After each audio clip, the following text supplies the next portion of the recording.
Yeah, we're flying to LA on Wednesday. We're flying a little early this year. Mm-hmm. Paul does the opposite to Milo, Deigo. He goes and makes a trip of it.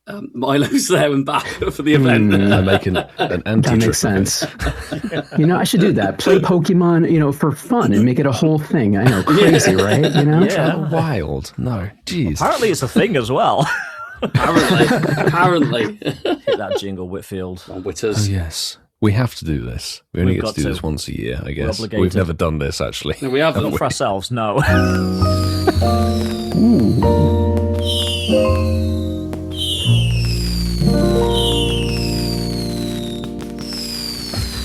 jingle from a long-forgotten segment. It's a Hallmark film there, when was isn't the last time we did Birthday Corner? I don't know. Who knows? This is quite a special Birthday Corner, isn't it, boys?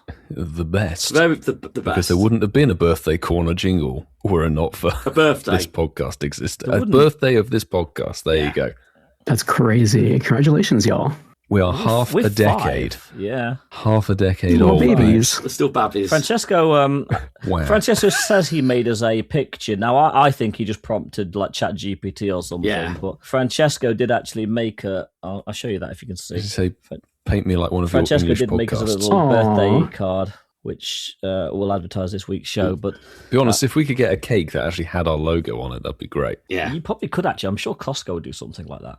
You just need some yellow and blue icing. And the green for the text, I guess. So we are 5 years old, supernova. 36 in cat years. 5 cat years is equivalent to 36 in humans.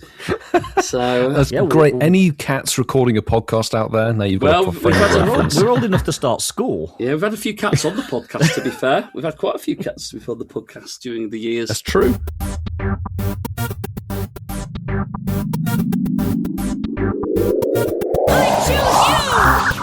On episode 262, LA is less than a week away. We're joined by someone from the Big Apple, and you already know, we are 5 years old. Slap on the incense, boys. It's time to go. That is right. Welcome back to the Incensed Podcast for our 262nd show. And we have a quartet tonight. But first of all, we've got the usual boys of Marky, Ian, and myself, Pogo Milo UK. And should we just introduce the guest straight away, Vasa? I think we should, because today's guest is somebody that we met in person for the first time back at GoFest in Jersey last year. This content creator has a massive following, 10k subscribers on Twitch, 26.4 subscribers on YouTube, and 44,000 followers on Instagram. And may I add, probably the best dressed Pokemon Go streamer in history. Yes, it's the one, the only, Dandy in the Bronx. Gentlemen, thank you so much for having me, especially on your amazing day. Thank you so much. Thank you for being here. Thank you for braving the subway as well. Dude, I'm here in the podcast. I'm here. I'm present. Let's not talk about that. The listeners need never know about what happened before. No need. There's no need to know. New York subway is its own animal, isn't it? Let's be honest. It's absolutely crazy. The thing is, it's a blessing and a curse. Like, I'm happy we have trains and buses and all that stuff, because when I visit other places, it makes me realize, like, wow, even though New York City's trains might be a little bit, troubles at times, but then I go to LA or Vegas and I'm like, oh, they have nothing. So yes. Yeah, they got Uber. We're lucky to have them. Yeah, I mean, if it's any consolation, Whitfield lives in London. He deals with the underground, the UK's version of the subway. Very infrequently, yeah. And even though he doesn't do public transport, you do get delays. It's not a perfect service. I hear of other people's reports of it being useless. I mean, Francesco goes, I took it now, I want to get home tonight. I'm late on the train again. You're like, well, it's unfortunate. And Suze just said, even Jersey doesn't have public transport. So, I mean, it must have some public transport, probably not like a decent subway system. Yeah, but to be fair, Ian, like, going back to the point that you've both made there, outside of London, nowhere's got a subway system in the UK, has it? No, not in the UK, no. No, not in the UK. You might have trams in like places like Manchester up north of that, but that's like a lot of trams got taken out when they just weren't cost effective to run and the maintenance was so high. Yeah, we've got trams in Nottingham. Have you? Up north? Trams in Nottingham. Yes, we've nearly been run over by them. Yes, we have. Will's filming B-roll. Suffer for the content. I get it. Makes sense. Yeah, it's all about the shot. You're familiar with it, yeah. Yeah, absolutely. Shot. It is. It's all about I hope the it made shot. your final cut. That would be disappointing if it didn't. But yeah, it's. That's quite a good impression. Is that a goldfish then? Sorry, I just heard that. Oh, yeah. You're like, oh. as it comes, you're like, oh, but do I look good? That's the key thing. Just, Can I get the contra-zoom on it? Just it runs me down. Did it work? Oh, damn, I wasn't recording. Can we go back again? Right, tram driver, reverse it up. run it back. That's why you need a fellow content creator to throw the camera to just as you peg it. What? Take the footage and use it well, sir. Do That's it. why we collab a lot, Whitfield. I'm still waiting for the footage of New York on that night out. Yeah. Anyway. Should we move on? Yeah, let's move on. But no, it is, of course, great to have you here with us, Deigo. Thank you for joining us, mate. Like I said, lovely to meet you last year. I think we're going to be having some great questions to ask you in a little bit. But for our listeners, listen to the show. This is the time where we just plug our social media handles and all the good stuff, so you can keep in contact with the show a little bit more easily. You can follow us across our social media platforms at Incense Podcast on X, Instagram, and that's about it really now. I'm trying my best. You can do it, Marky. You can do it. You can do it. No, I haven't posted on Blue Sky for about a month now, so I'm hoping that's one more. Give us one more. Freds. There we go. Hey.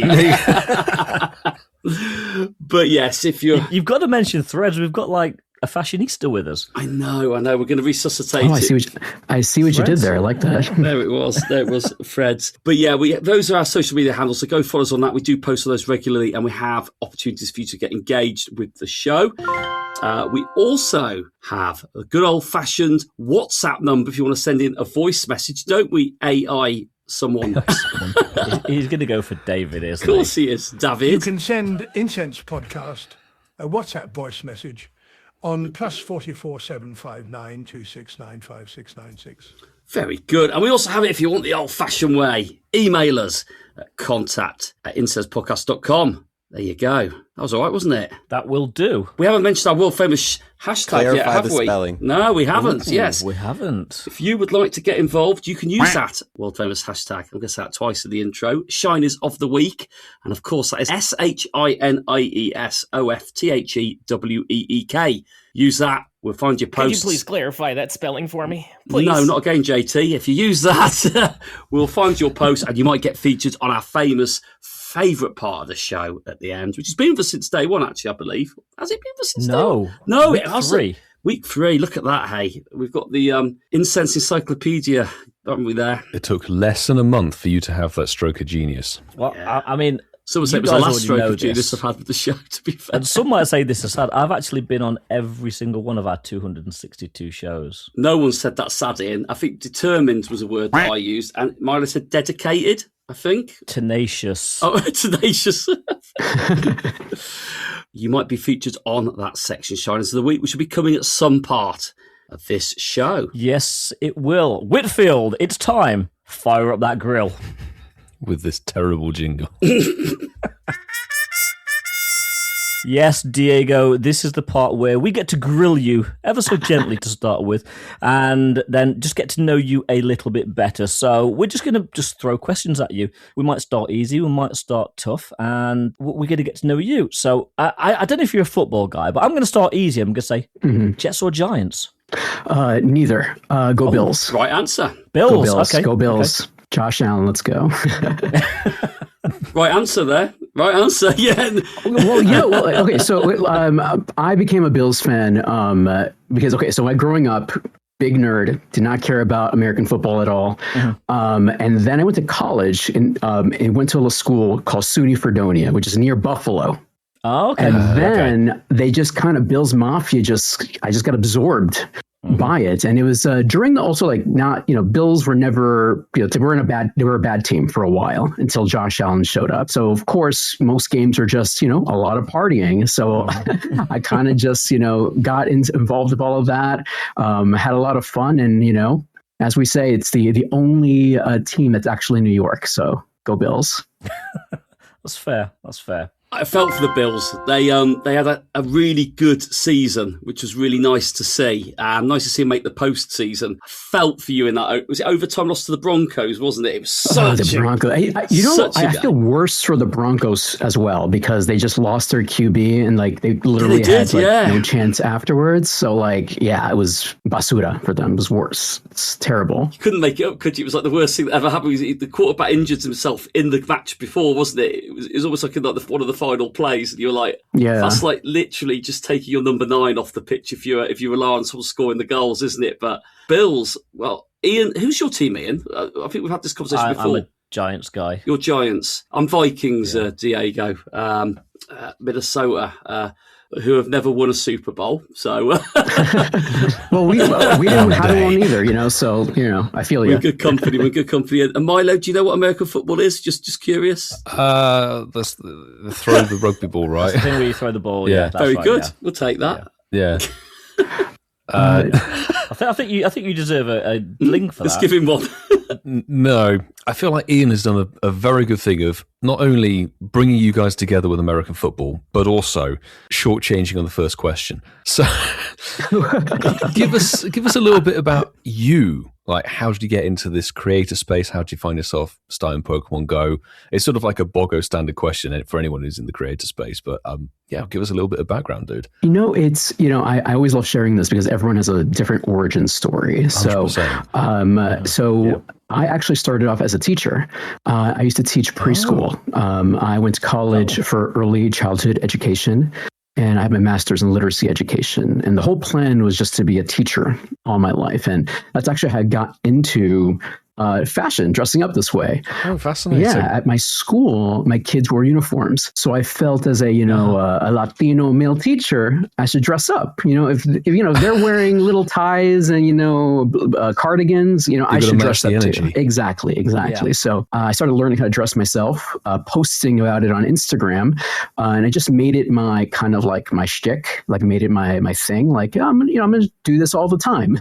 And then I started posting my fits on Instagram and people started following them. And I remember one day a brand slid in my DMs and they were like, "Oh, hey, Dandy, we love your account. Can we send you a free tie?" And at the time I was like, "Oh, yeah, I would love a free tie." Yes. Hell yes. And then I learned about influencer marketing. I learned that this is a thing that people do. Like, people make money doing this? So I decided to take a break from teaching to learn more about it. And, we live in a sad situation that, teachers don't get paid a lot.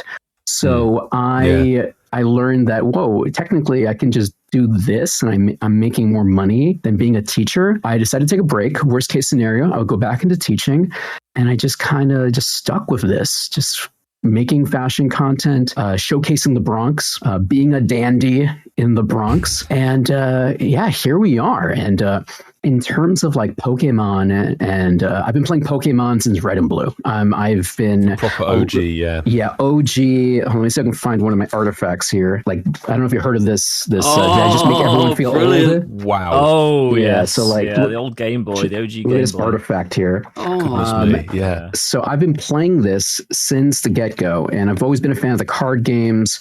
My favorite Pokemon is Chansey, and in terms of like incorporating Pokemon into like my content, I started live streaming around when the pandemic started because I couldn't make fashion content anymore. So I was like, let me try to figure something else out. So I was like, let me live stream. I always wanted to live stream. And I started doing like Sword and Shield. I was also doing other games as well. I was doing Animal Crossing. My other passion besides Pokemon is also Magic the Gathering. I was streaming Magic the Gathering as well. Yeah.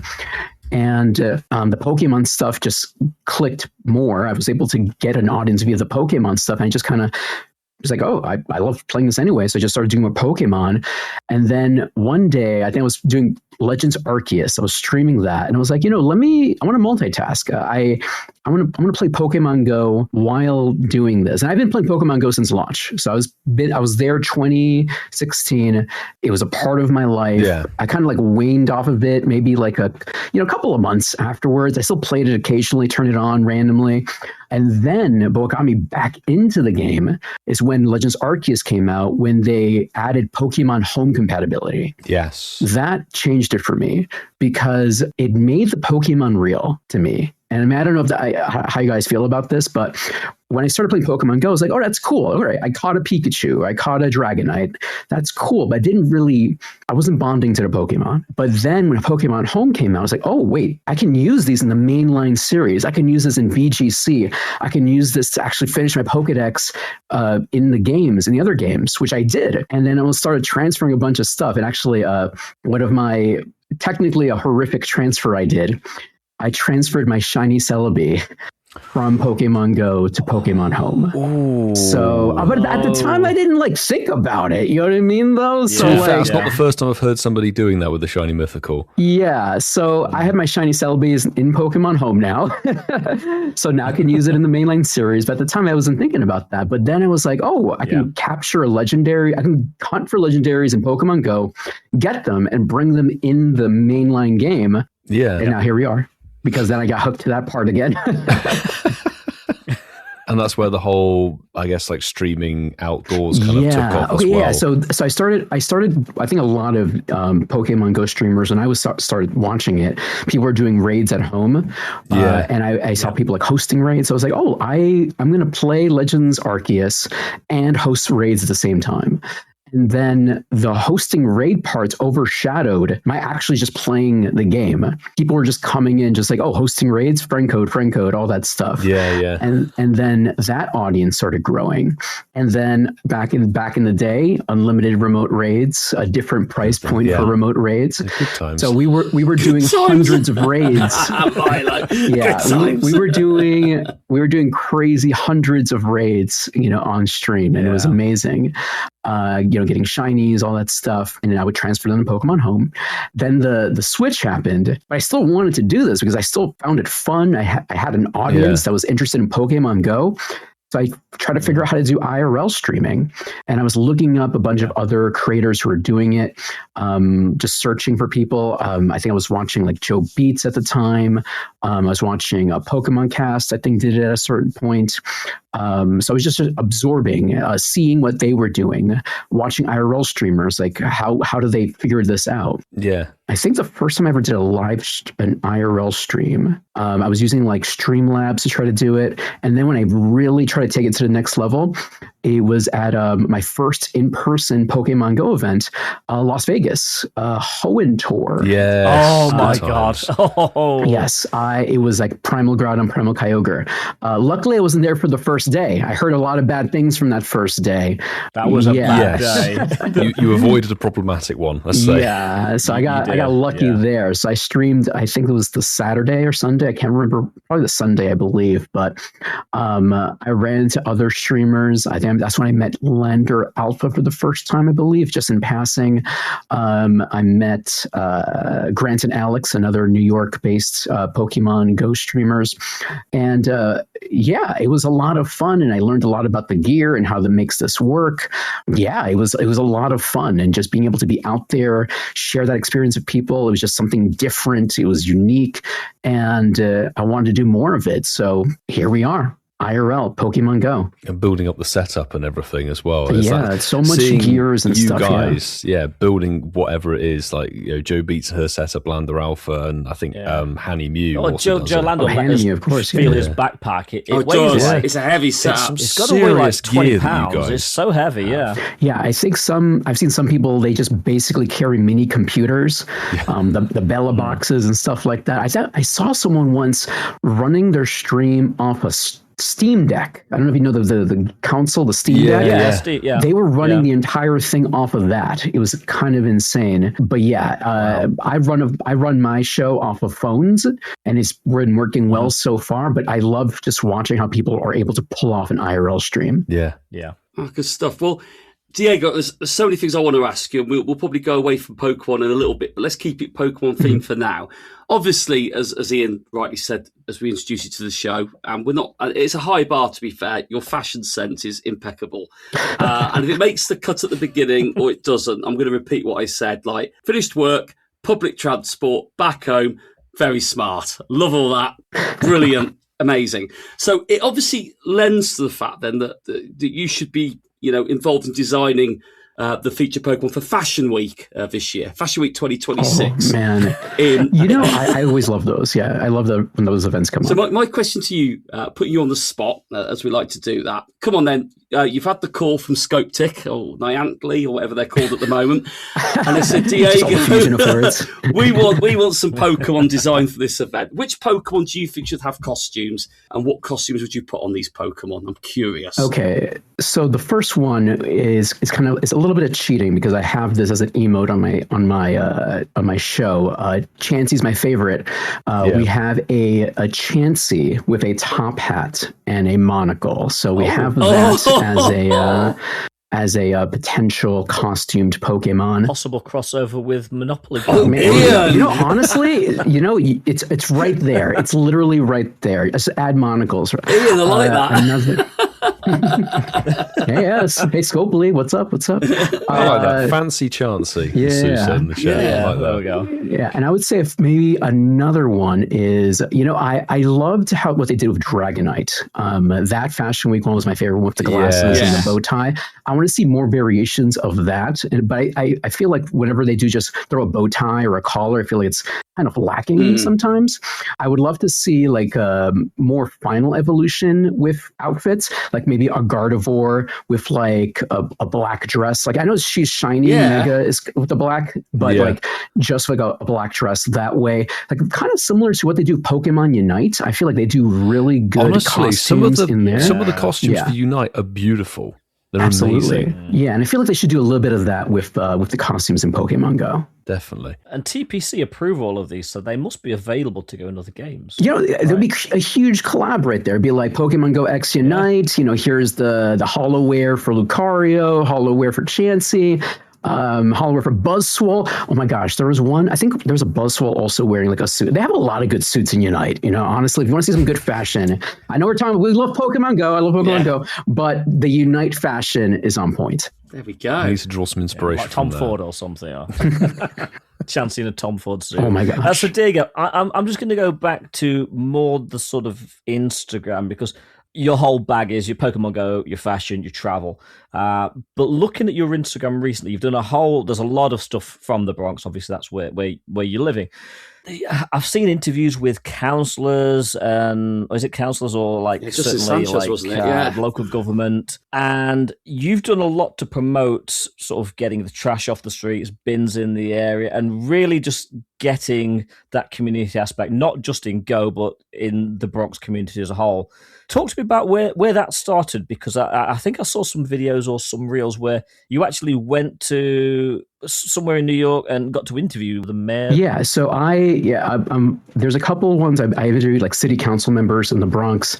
There's a video of me playing Pokemon Go with our Mayor Mandani. I feel like doing local content is super duper important because these are my streets. If the streets are bad, I can't play Pokemon Go anyway, right?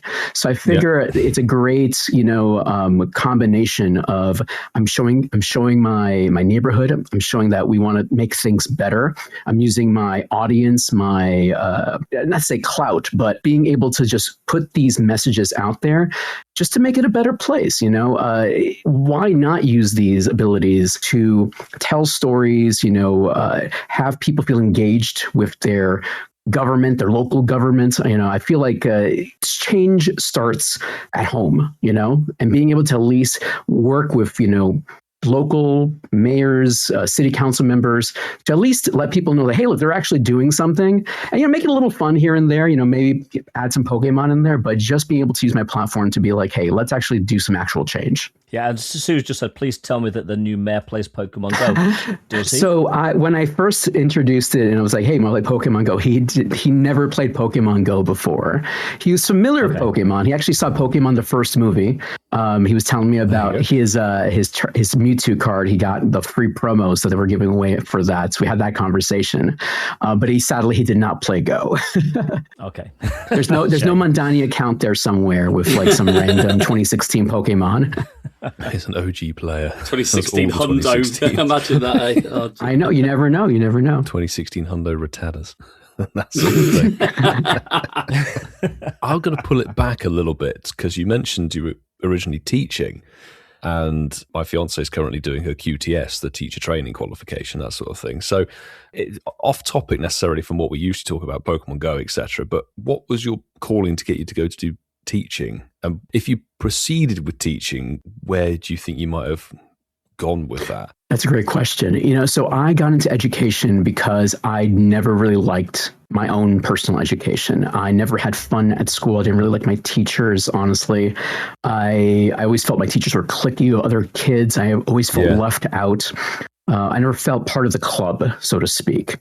And I never wanted other people to feel that way. And when I got into education, I wanted to start early childhood because I felt that by the time they get to middle school, high school, college, kids are usually already set in their ways unless you have some amazing teacher or something to change it. I'm not saying it's unable to change, but I feel that if you can get them at the beginning when they're kids to love school, have a passion for education, to be inquisitive, to ask questions, to have fun at school, then they're going to be set for life. So that was my initial reason to get into education.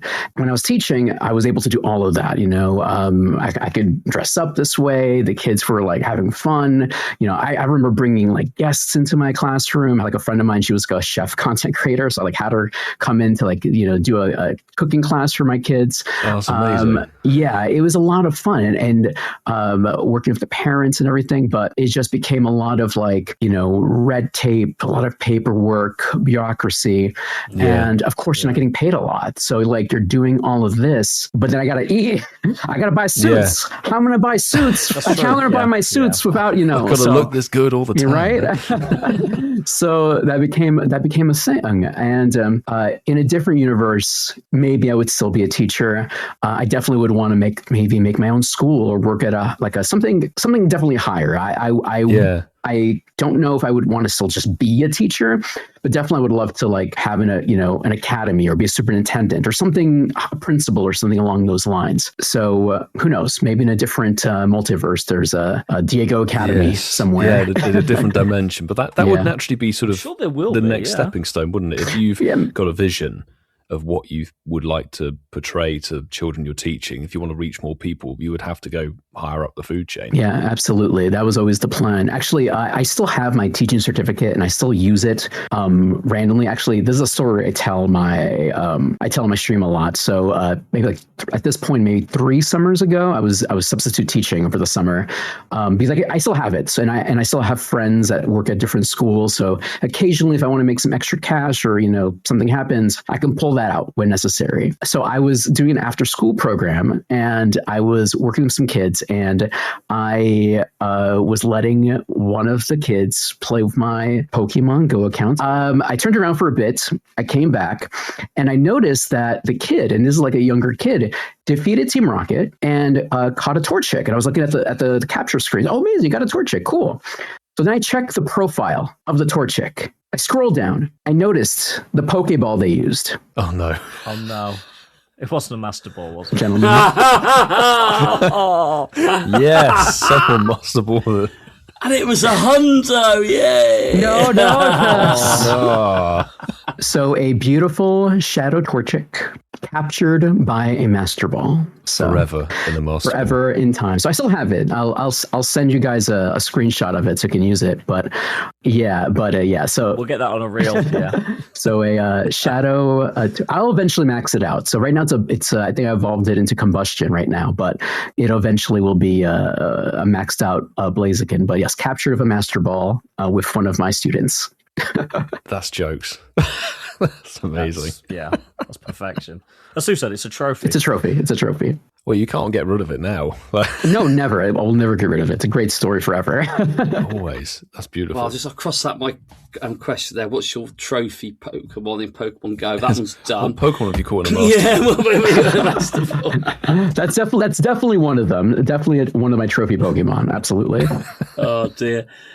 Yeah, listen, the questions are all over the place, which is good, and it's quite nice to have someone with so much variety. I think that is it's quite nice, actually. I think we can sometimes Pokemon Go the hell out of people, even though it's a Pokemon Go podcast. Hey, look, I get it. We do that. So I like one of your posts that you had on Instagram, and you were talking about the next custom suit. And I love How I Met Your Mother. I love the Barney Stinson character. Ooh, Big fan. legendary. Exactly, legendary. And I don't care what people say. All those suits are very different on that rail that he's got in there. They're not the same suits. They're not the same. Oh my gosh, they're not. One's Italian, one's British. Come on, like obviously, duh. So when I read your post, I was thinking, oh, Diego's giving away his suits. He's made space in his wardrobe for the new ones. But no, it wasn't a giveaway. But yeah, I don't know if you noticed in the background. It's I'm still working on that right now. So that's my. Yeah, That's my mission for this year. So Diego, what it is? It's a two-part question. The first part of the question is, what is your favourite item of clothing that you've currently got? That's one. I'll give you a bit of time to think about, because that's quite a difficult one, probably to answer off the cuff. But the second one is, and again, this is probably really hard to sort of position as being in that scenario, but let's say we're in New York, we've got an important event to attend, and we've got $200 to spend on item of clothing. What would you recommend that we purchased with that? And would we pull it off? Let's put it that way, with that budget. Is that possible? It is possible. No, it's not. It's not impossible. So the easiest thing would be you got to go thrifting. So there's a ton of places to go thrifting in New York City, and I would try to start in Brooklyn, probably. So the pro tip is we would look up first any churches who might be doing any thrifting events. Churches have the best clothing they usually get rid of. You want to get. I've been in situations where I've been to like a random church who's doing like a yard sale or a thrifting thing, and end up getting suits for like $5, $10. Wow. Yeah, no, it's yeah. So you got to find churches. That's the key thing. If you go to like a trendy thrifting place, I don't want to name any places, but like you're going to pay like $50, $100. Yeah. You know, it's going to go away there. You could always rent. That's technically the sustainable way. You could rent a suit or something along those lines. I think we can try. I will give you some clothes. I can find a brand. We will make it work. I will make some calls. We got you, man. Like if worst case scenario, like, I have a black tie gala like later tonight. I say, I got you. Let's go. Done. But I would say like if you're looking for something for $200, thrifting and looking for churches that have like a thrifting or a yard sale or something, hopefully that's aligns timeline wise, that would be the best bet. And this is a tricky bit now. In terms of my favorite piece, my goodness. So I'm gonna do two. One is we're gonna loop into Pokemon real quick, because I have one piece. There was, and I forgot the name of the brand, but there was a while back, there was a Japanese brand called Custom Original Stitch, or along those lines. Original Stitch. Does this sound familiar? Yeah. And they were doing these dress shirts or polos you can get with Pokemon. I've got one. Yeah. Okay. So luckily I was a part of that campaign way back when. Oh wow! And I actually have a dress shirt with it's a Wigglytuff pattern with contrasting cuffs that are white, but underneath it's Roserade underneath. So when you flip them over, you can see this amazing floral pattern for Roserade, and then of course with the Pokeball buttons. Yes. So I think that's one of my favorite pieces that I have, because and sadly that collaboration doesn't exist anymore. So it's from a bygone era. I wish they would bring that back, because those were amazing patterns. They disappeared. What was it? Either late 23 or early 24. Yeah. I think. I'd say it's a couple of years ago. It was a fair few years ago, because it's a casual shirt, not a dress shirt, but it's the Kyogre print, and then I think I've got Sceptile in the inside cuffs, and then the dive ball buttons to match the Kyogre. Very cool. And I absolutely love that piece. Is when the weather's better in the UK, which will probably be in 3 years' time at this rate, I can finally start wearing it again. Yeah. No, I feel you. Yeah, but the thing is, my favorite thing about that is that from a distance, it looks like a typical shirt. You know, the pattern is subtle. It's not. It's only until you get really close. My biggest problem sometimes with certain gamery, nerdy, geeky clothing, very brash in your face. Yeah, it's a little bit over the top for my tastes. I like to sneak in my nerdiness with my outfits. Like I don't want it to be too obvious. Like I want it to be if you know type of situation. Yes. And in terms of but besides that, my non-Pokemon favorite piece of clothing. Honestly, I've been really into wearing bracers, suspenders. Bracers are the ones with the buttonholes on them. I've totally stopped using belts pretty much with a lot of my outfits. And it just makes my life so much easier being able to have pants that just float. And I always recommend it. I always just tell people, like, you just got to try suspenders, try bracers. They just objectively will make your life better. I know they have that old school aesthetic, old school style, but I think it's just a practical piece of clothing. That's an accessory, though. That's not a piece of outfit. Oh man, my favorite. Oh my gosh. It's good advice, though. I mean, I've always been a belt guy. I guess most people have. And I get it. You know, it's what you know. It's what you feel safe with. Sometimes fashion style could feel daunting, could feel scary, because a lot of people think that, people are staring at me, people are judging me. Of course they are. They are already judging you. People are already judging you anyway. So why not control it or change the narrative or do whatever you want? You know, people are already, you know, the phrase, you don't judge a book by its cover. Yes. Right. Yeah. That's a lie. People judge books by their covers all the time. That's true. You know? So true. So why not just manipulate that, control that, you know? So I always tell people that. Okay, clothing, what? So I love linen. And I love a good linen suit. So I have one recently from this Singapore brand called from Colero, and it's this. I have a 2-piece linen suit, and I love it because it's breathable. It's perfect for the summer. Yeah. People ask me, "What are you wearing? Are you wearing suits on the summer?" It's like, yes, of course, linen. It wrinkles in I feel like in a natural way. So you don't really have to like get it, pressed or steamed. It's just relaxed. It's casual. And I always tell people, like, if you want to be dressy in the summer, wear a linen suit, a navy one or a brown one. So it's, safe. Don't go crazy. Don't go cream, because you're never going to wear it. Always buy something you're going to actually wear.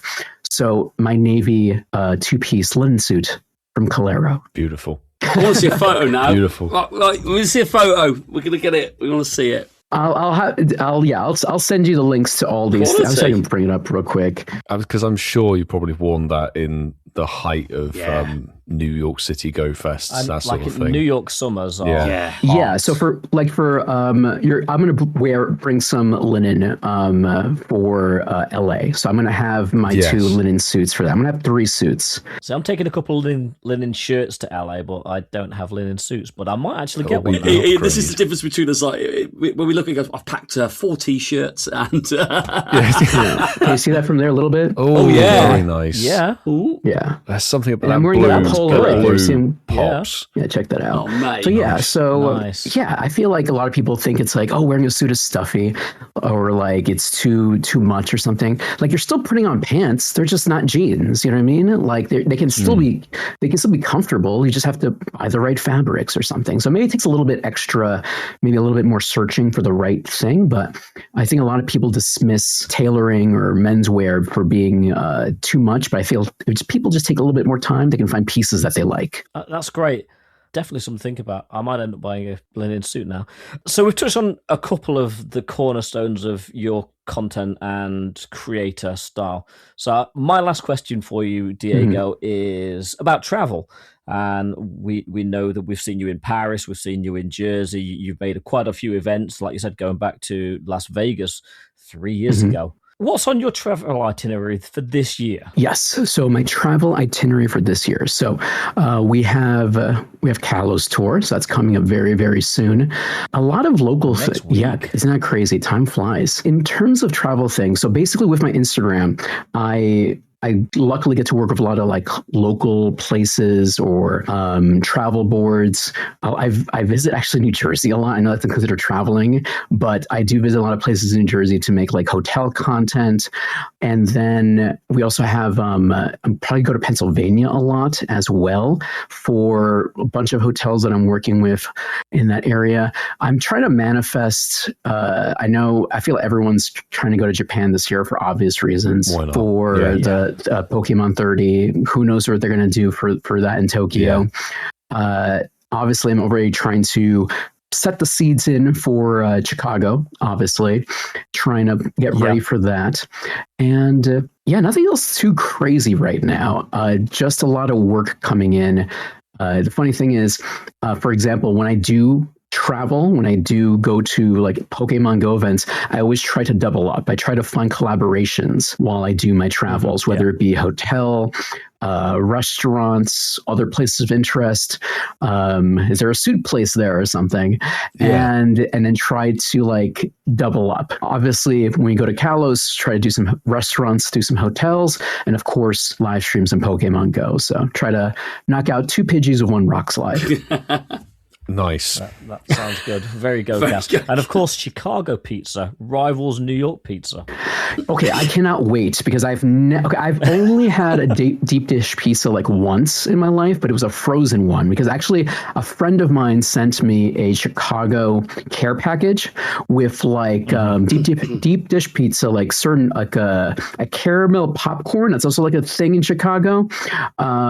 And then some other things I can't remember. But Chicago pizza is a casserole. Like it's not. It's just a dish with like, and it's delicious. Don't get it wrong. But is it pizza? You know what I mean? Though, like at this point, we can just call anything pizza. It's different, like, isn't it? This bowl of tomatoes is pizza. Cheese and tomato. Yeah. This bowl, you like a bowl of tomato cheese and it's hot. Pizza, you know, so like it is good though. Chicago pizza is. It is good. Look, it is good. It's like a pie in it. It looks more like a pie. But is it pizza? It's a pie. It is. I love pie too. I love apple pie. I love cherry pie. I love Chicago pie. You know, so like cheese, key lime. It's all about the key lime pie. Yeah. So I'm very excited to go there and do a proper video. It's like finally, I'll have my Bronx pizza. I'm not going to break. I'll eat. That'll be the last thing I eat before I go to Chicago.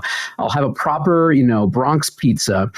And then as soon as we get to Chicago, have one of those deep dish pies and then be like, all right, let's go with that. Yeah. And then make my choice. The joke is, Diego, in our country here, like they make this big play on the Chicago deep pan pizza. Like you go to the supermarket, they go, have the real taste of Chicago straight in your oven. And like you get it out the freezer section and like it's about an inch deep. And you look at it and go, it's not Chicago pizza.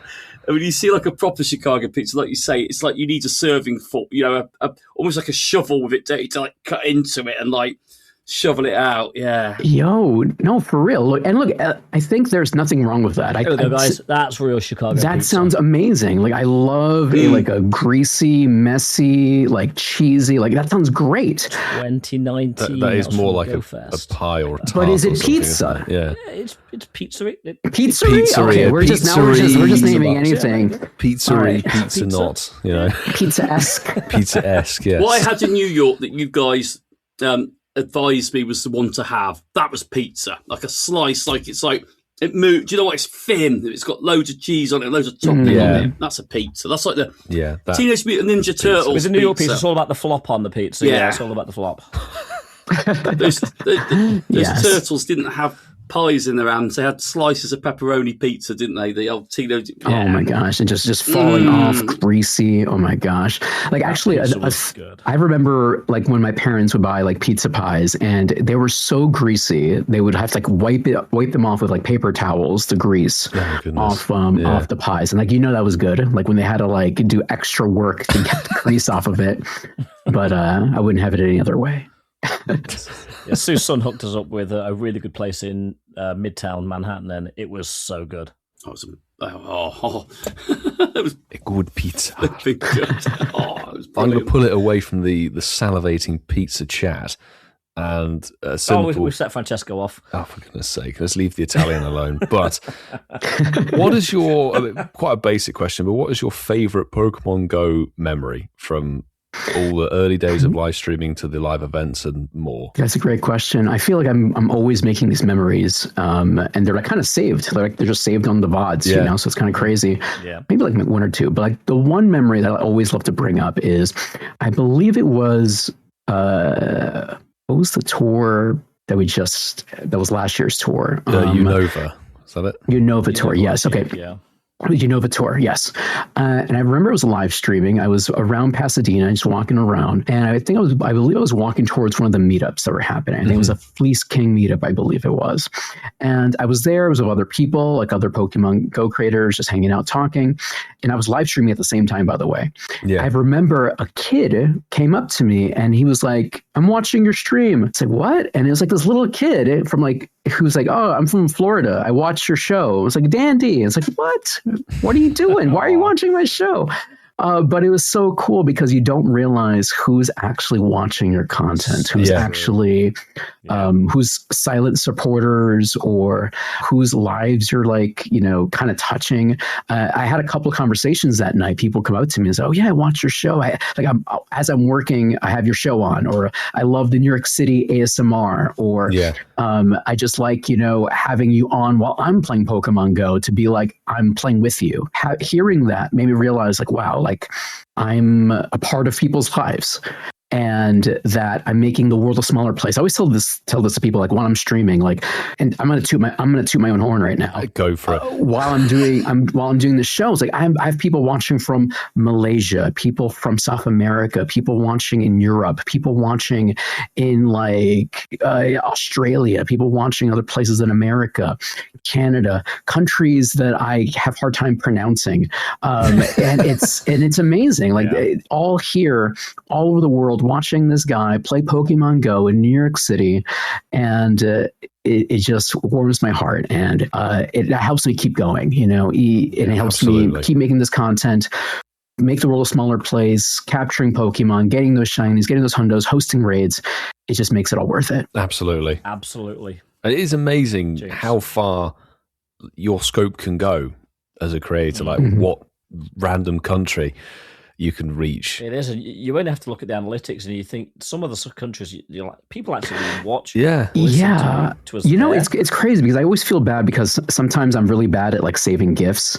Like, actually, I'll have like GIFs from like, country that I'm a stereotypical American. I don't know what this place is, I'm like, I never heard of this place, like, okay, we have some from Ireland here. We have some places here. We have Japan. We have here this place called Florida. I've never heard of this place called Florida. It's kind of crazy. I wouldn't go there. Yeah. It's a trap. It's a trap. We got the Netherlands here, North Brabant, Netherlands. So it's just crazy just to see like the random places that people watch the show, send you gifts from these places. It's amazing. It's amazing. Now, I think Mark's got a very special question for you. Well, it's taking away my third question, but damn it! No, I think we already know the answer, Deigo. But I will not take away the opportunity for you to answer it. Following on, we've got a whole 360 on everything, which I really like that, and I feel like every guest that we have, it's very special in their own way. I think this one's been like really all over the place, and I've really enjoyed this, mate. So thank you for sharing those things with us. But I was going to say to you, like, we talked travel, we talked the game, we talked fashion, we talked food, and all that's really good. But like, how are you finding the game since this level 80 cap's come in it now? Have you kind of adopted the approach like most people have, where actually, what, I'll get there when I get there. It's kind of not the rush, or have you found it's just giving you a bit more of a love for the game more since it's coming, even if there is such a thing? I know we love the game anyway. Have you found it's given you a bit more focus now it's changed again, or you just work your way along a bit like myself where it'll happen when it'll happen? Yeah, no, great question. Yeah, the whole level 80 update, I always tell people any update is a good update, I think, with Pokemon Go. Anything they add to the game, anything that they change. And the thing is, we've learned that they do listen. It might not feel that way certain times, but they do listen certain times. Well, they always listen. They don't always act. Exactly. They're listening. They're listening. And I feel that with level 80, it just gives me more things to do, which I always appreciate. I think initially when it first came out, I initially was like, can I do it? Can I get, level 80? Can I get the record or whatever? But it was like, after the first day with like how they rolled it out, because they did, kind of a stagger rollout. So it kind of made it impossible to truly be the world's first at 80. I don't think we even know who the world's first 80 is, and the thing is, you also have to consider that there's also people who might use dubious methods to get to those numbers. First level 80 Diego did it in 2.5 days by all accounts. They were based over in some random part, even with the time locks involved. It was an amazing achievement. So you're right. I rest my case. So I'm taking it slow, bro. I'm just enjoying it. What I try to do, any type of achievement in Pokemon Go, I honestly try to do it on stream. Nice. So I know if something's going to happen, or if I'm going to like unlock a new mythical, or I'm going to, max out one of my Pokemon, I always try to wait until it's on stream, because I want to share that moment with everybody. Nice. I want so for example, like getting to the next page for Keldeo, or getting, I just got the next quest for that one. It's like 900 with some like excellent throws. I'm like, so being able to do that at least on stream, trying to get like Pikachu Libre on stream, just being able to share those moments with other people. So any more events, any more quality of improvements, level ups, or whatever, I appreciate. I just want to know I just want transparency. I just want to know how it works. I want to know like things beforehand, so I can like at least plan or at least strategize or whatever. I hate being left in the dark. Don't get it twisted. I do like some secrets here and there, of course, when done correctly. But anything new with the game, any new research tasks, time researched, special events, even if they're paid or not, I appreciate regardless. I think even I sort of had that moment. I've never admitted this to the guys, but when level 80 kicked in, I went, oh, maybe I could be the first. And then, like, I said to myself, same, my guy, dude. So I was streaming when like it was rolling out, and it was like waiting, like on the clock, refreshing, turning the game. Like I was on stream, just waiting for it to happen, and then just watching my chat saying, "Oh, I got the update," or "I got the update," or like, "I'm still waiting." Watching it, it was low key. It was kind of frustrating watching, seeing people, they were getting the updates, sooner. Do with it about now, please. Yeah, I was like, completely understands that. Yeah, and then seeing that other people, because some people, when they got it, they were in different time zones, so they had like a different advantage, So I was like, unless I was gonna like hop on a jet and like go to a specific time zone, and hey, the people who did that, nothing against that. Work do your thing. I'm not poo-pooing that. I kind of would have preferred a at the same time type of thing, so that if people who wanted to get the world record, or who wanted to be the first, or if there was like maybe an in-game achievement, I think they should add like a in-game medal, platinum medal or something, platinum badge, that says like, hey, world's first or world second or something along those lines. I think it kind of would be kind of sick. And then I believe, I'm assuming, probably Niantic or Scopely knows who got the real world's first. That'd be kind of cool to know, like who actually got the world's first. A legit one, yeah. Yeah, exactly. Because I feel like they can just look at the stats, look at me like, all right, this guy, he flew somewhere, and he's so like I feel like that would be kind of cool. In a single hour. What? Wow. Look, if he was like a like some kind of ultra marathoner, that'd be kind of sick. But like I would love to see that information. You're right. In reality, kicked in quite quickly, because then I went, do you know what? I'm not going outside tonight. It dropped at like 9 p.m. UK time. Very dark. The funny story around that one is Francesco got the update fairly early. I got it fairly early. Then Francesco goes, Milo's in a really bad mood because now Marta's got the update. And everyone was getting the update except for Whitfield. And he wanted to go out and make a video. So he just kept refreshing, and it wasn't happening. It was like I spent half an hour or something refreshing. Yeah, it's like, come on. But this is the thing, wasn't it, Ian? Like, I got the update before Milo, so technically I was ahead of Milo for about an hour or maybe 40 minutes. Yeah, Milo was the last of the five. Milo was getting to level 71 before midnight. He was like, I need to get this done. It's like, have a challenge. like I was low key jelly, like seeing some certain people hit the next level, because as soon as you get it, you could have gotten it, because it was very simple. That's the quest to get to level 71. So you could have done it on the day, but like it was already late in the day for me. I had like other responsibilities. Real life, to Diego. do. Like, real life, yeah. Things Real get life. like, You know, I just want to be the very best, like no one ever was. That's why So, we're like all I was here. just trying. So I wanted to do it. I was like, all right, I'm gonna do this on stream. As soon as the update happens, we're just knock this out, because it didn't seem that crazy. Yeah. And then of course you get hit with like the time gated quests, and I'm like, okay, then now, the 7 some routes. people are already there, and I'm already late, so I can't get worlds first. It's already too late. You weren't running out at 11 p.m. like some people. Yeah. Yeah, I was trying, like, and at least I was able to get the route in like the day of. Like, as soon as I got the next page, That was the did thing. the route, Yeah. Check knocked it out. the route off before it hits midnight, so you're kind of in the same sync. Exactly. Oh, Strategies. and look where we are now. Marky, bring this one home. Yeah, bring this one home. I have a bunch of more max battles to do, so that's my thing right you're now. on that grind. Yeah. Diego, it speaks long one. volumes, like, because like me and Ian pretty much knew that Milo was gonna sort of what's the best way of describing it? Set a pace. I think that's probably the politest way of putting it. That's a very PC, Way of doing it. But even I'm like miles behind Ian now. It's just like gone completely off the thing. Yeah, you still haven't done your 100 kilometers. I mean, I'm like 87 kilometers into level 75, so I've still got a long way to go. It's not going to happen this side of Kalos Tour. But hey, But bring this one home, Marky. Bring it home. Bring it home. Right. So, Diego, where do I go with this one? I feel like we've already written the script for this in the questions that we've asked already. We need a good story, Marky. Go on. This is going to be one. What is your... No, I'm joking. So it's the weekend, and it's the weekend. Your working commute of Monday to Friday is done, and you've got back in. You've slept after that final public transport journey back to your place, and you've woken up refreshed, going, "Oh, I love a weekend." That Saturday feeling. You had a nice brekkie, whatever you have. It's your favourite breakfast. Could be hot, could be cold. Doesn't really matter. But you're in the mood.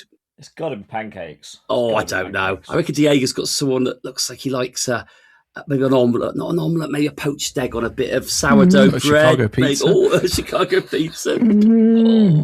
Continental breakfast. Croissant. Well, hey, look. When I went You're a vegan. No! Oh, sorry. No, I'm not vegan. Nothing wrong with vegan. Hey, look, if you've lived your life.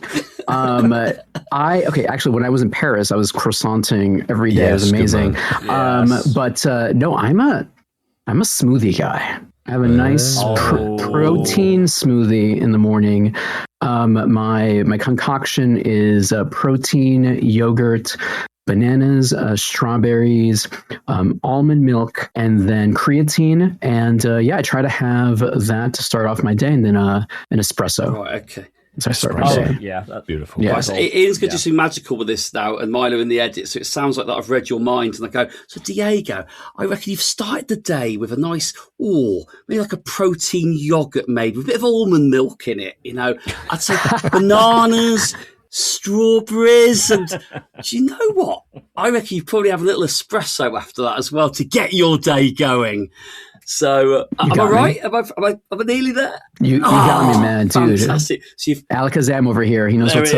There it is. So you've had that. Your day's going. You've left the house. You've got a skip in your step. You're dressed very smartly for a weekend because you know this is a day and a night that you've got complete freedom to do what you want, and you haven't got to worry about waking up hella early on the Sunday afterwards. What a bonus is that? So you left the flat, house, wherever you are, enjoying the sunny day. The weather's beautiful. Birds are out there and they're singing, and the traffic's quiet, but you're about to start your day. Now, this is where it changes a bit, Diego, because you decided to do this on your own. You thought, you know what? I'm happy in my own company, but it's going to go crazy. You don't know what's going to happen. And a little momentary moment in your head goes, I might need a wingman for later, or a wing person. We were not gender specific here on the show when we asked this question. Got to be very careful what we say. We appreciate it. But problem is, well, it's not a problem because it's quite fitting for our show. your wing person has to be a Pokemon of your choice. Some might say a Wingmon. A Wingmon? Oh, Ian. Your Wingmon. I'm using that now. Copyright that. It's evolving, this question. After 5 years. I've been saving it. So, Deigo, on our 5th birthday, please share with the audience what would be your Pokemon Wingmon of choice and why? Oh my gosh. The funny thing is, I always imagine, like, if I actually had Pokemon in real life, like, what would be in my team, or like what would I use? What would I have? The most basic thing for me is transportation. And I know we're saying Wingmon, but literally probably like a flying type, a Corviknight, a Pidgeot, another Pokemon I can travel with, because, as opposed to, driving around, I would just fly around. If I was a good psychic type, probably if a psychic type trainer, have like an Alakazam to teleport everywhere. And that would be amazing. I think that would be my biggest thing, because being everywhere, going to places, that's the thing I always, I'm gonna tell you a funny story. As a kid, I used to be a little bit religious. I used to pray, and I remember I used to pray to God, saying, "Please let me fly, let me teleport, let me travel, let me do this. I'll do anything." It didn't happen. I don't think so. I know, spoilers, but that would be like my dream scenario, because then I would be able to like freely travel, freely be places, go visit friends, bring friends along with me to places, go have that brekkie at a random restaurant, go have that lunch, meet people at the pub or the restaurants or whatever. Yeah. So, and I think Corviknight is pretty sleek looking. And we don't live in Galar, so I don't have to worry about, getting Tink or anything like that. So I think we should be fine. That's Paldea? Patel's Tink. So yeah, I think Corviknight, would be pretty sweet. Better than Wingull any day of the week. Yeah, definitely. So yeah, that's all right. That is, to be fair. First time we've had that one mentioned as well. So you are in the unique club. I like that. To be fair, I think we all thought you would just say Chansey, to be fair. But no, you've done well there. Well, I love Chansey. Look, it's just a situation. And I feel like I think about utility. I think about what I'm going to be. And I would love to have Chansey around. And obviously, soft-boiled everything. And we're healing everybody. No one's going hungry anymore. But yeah, for my own personal selfish reasons, Corviknight. Love it. There we go. Flying in on a Corviknight looking suave, Good look. Well, you obviously have a good knowledge of Pokemon, and that will help in a second, won't it, Whitfield? It certainly should, because I think we've very firmly grown, and thank you very much for being so open and answering all questions and being a jolly good sport about it. Now we're going to indoctrinate you into one of our listeners' favourite game, let's say this, and usually it's very short-lived, but... Chasing the tail, chasing the tail, tail to chase, it's chasing the tail. Chasing the tail. We always have to pull this game out when we've got a wonderful guest on, because we can finally have more than 2 rounds on it. Yes. And we can actually play the Mexican standoff jingle in the correct place. Actually can indeed. So, chasing the tail, for our listeners who may not know, and also Deigo, it's a word association game to do with the names of Pokemon. Okay. And, I said Bovril Barry with Vaporeon. There you go.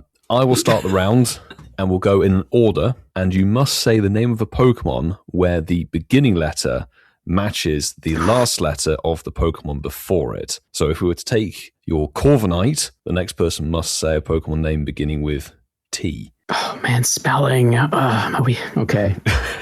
Oh no, my brain is off. Yeah, don't worry. I'm like that as well every week. Corviknight, yeah, that's the ends of T. Yeah, like get my Pokédex. Yeah, that was night as in night. Yes. Yeah. Now there are a few rules and regs on this. Is obviously if you make a mistake, you're out. That's if people can catch it in time, which very often we don't. But we move past that. The other thing is there is a time restraint. We have Sue in the chat, who is a very good adjudicator normally. This is true with the actual names of things, but you may not take longer than we say about 3 or 4, 5 seconds. We'll probably be a bit more generous. Ian is usually very trigger happy with this sort of thing. Got it. Okay. I'll control the soundboard tonight. All right. Yes. The other thing is we may not repeat the name of a Pokemon for the entirety of the game. Once it has been used, it cannot be used again. Any round, yeah. And I think the last time we played this, that was how it ended. we all did duplicates and it kind of ended incredibly quickly. So we will go in an order and we'll put Deigo at the end so he gets a feel for the thing. So we'll go with me to start, Gotcha. Ian second, Marky third, Deigo for the tail of chasing the tail, and then Mark back is to now me. cursing your name, Whitfield. I'd like the round to be able to get to Deigo, please. Yeah, thanks, Milo. Gentlemen, just everyone lose and I'll be fine. Yeah, well, that's happened before, believe it or not. But you put me third of the list of fours. Not good. This could You'll end be fine. very- It's over to Ian to play nice because I'll play nicely for the first round at least. Oh, here we go. if you here fall we- short on one of the factors we've mentioned, you will hear a buzzer and you will be out. But the loser Okay. starts the next round. So I'll be starting. Yeah, and it's round two. elimination, so it is literally the last man standing. It Okay. is. Right. So I will begin round one. Ian, Marky, Deigo, are we ready? Ready. The Pokemon to begin is Oricorio, Omanyte. Eevee, Executor, Rampardos, Sylveon. Noibat, Tyranitar, Reshiram, Mimikyu. Umbreon, Nidoqueen, N, Nincada, The old good old Ampharos. Sawaddle. Lucario, I think it ends in an E, Swaddle. Oh, it does? It ends in E spelling. Ah, darn it. Swaddle. English. Swaddle and the missing letters that you never hear. That's Marky's favourite. That is Mark's favourite Pokemon. Diego saying hello to you. That'd scare you if you saw that at night, wouldn't you? Just me. Oh my god! Imagine look at that. waking up and that's gnawing in on your your face. toes. Yeah, also, yeah. To be fair, we've already talked about if you roll Swaddles up and put them in brownies. Anyway, Wrong go fest. well and truly Wrong go is. fest, Ian. But unfortunately, Diego, you may be out of the running, but you get to start the next round, which needs... It is over to you. Because as we know, you need 3 people for an excellent standoff. You do. Okay. 2 to tango, 3 Ready? to standoff. Okay. Y'all ready? We are ready. Remember, no repeats, gentlemen. Solgaleo, Oh my goodness me. Octillery. Oh, Yama. Yamas. Oh yeah, Ian's next, isn't he? Klefki, Illumise. Empoleon. Nikada. I'm afraid I... Yeah, Dean, I'll say that. Said, That was- I said Nincada in round uno. Yeah. Oh, did you, Milo? Oh, I said Nikada, not Nikade. We haven't clarified about pronunciation. Yeah, clarify the pronunciation. Okay. Oh, if you say it in different languages? All right. Okay. There you go. Don't tell him anything. No, because then Ian will start whipping out German names. Let me get my Spanish. Yeah, I was going to go Nidobat. Yeah. I was stuck on that. I was going Nidobat. Have we said it yet? No, bad. That's not even a Pokemon, but it's got into the zeitgeist of this podcast. Right. There we So go. Showdown. showdown. I'm going to start the showdown, is. and my Pokemon is Wiglet, Tentacool. Lillipup. Ooh. Piplup. Priplup. that works. What? Who? PPP. Perugly. Okay. Yamna. Haven't you said Yamna already? I think I think Yamask. So You say Yamask. Yamask. Okay. Yamask. Well, I will say Alakazam. Ooh. Bless you. That's you. Machamp. Another P. Poplio.